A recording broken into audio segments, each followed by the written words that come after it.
দাদা বোন ভাই এই ভিডিওটা যে দেখছেন একটু মনোযোগ দিয়ে দেখবেন। এই যে বোতলটা যেটা আছে আমার কাছে, এটা একটা জলের বোতল। এই কোম্পানির নাম হচ্ছে ইন্ডিপেন্ডেন্স কনকর্মে ভারত। এইটা বিশাল বড় একটা কোম্পানির ব্র্যান্ড, সেটা হচ্ছে Reliance retail limited. Reliance company এত বড় কোম্পানি হওয়া সত্ত্বেও ওর মাথায় এইটুকু বুদ্ধি এলো না। ভারতের কালার, ব্যাগের কালার দিয়ে বোতল বার করে এই বোতলগুলো রাস্তায় পড়ছে, ট্রেনে পড়ছে, মানুষ পাড়ামারি চলে যাচ্ছে, পুকুরে মুতে দিচ্ছে।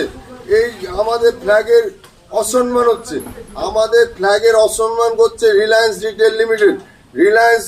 আমি রিলায়েন্সের কর্ণধার যারা আছে, যারা দায়িত্ব আছে, তাদের কাছে যদি ভিডিওটা পৌঁছায়, আমি আপনাদের রিকোয়েস্ট করবো আপনারা এই বোতলের কালার চেঞ্জ করুন, না তাহলে ভারতের পতাকার অসম্মান হচ্ছে। আপনারা মন দিয়ে এটা প্লিজ, আমার রিকোয়েস্ট, এটা আপনারা করুন। যে সকল বন্ধু বান্ধব ভাই বোন যারা এই ভিডিওটা দেখছেন, তাদের সবাইকে আমি অনুরোধ করব হাত জোড় করে আপনারা এই ভিডিওটা অবশ্যই শেয়ার করুন, যাতে এই ভিডিওটা কোনো রকমে রিলায়েন্সের কাছে পৌঁছায়।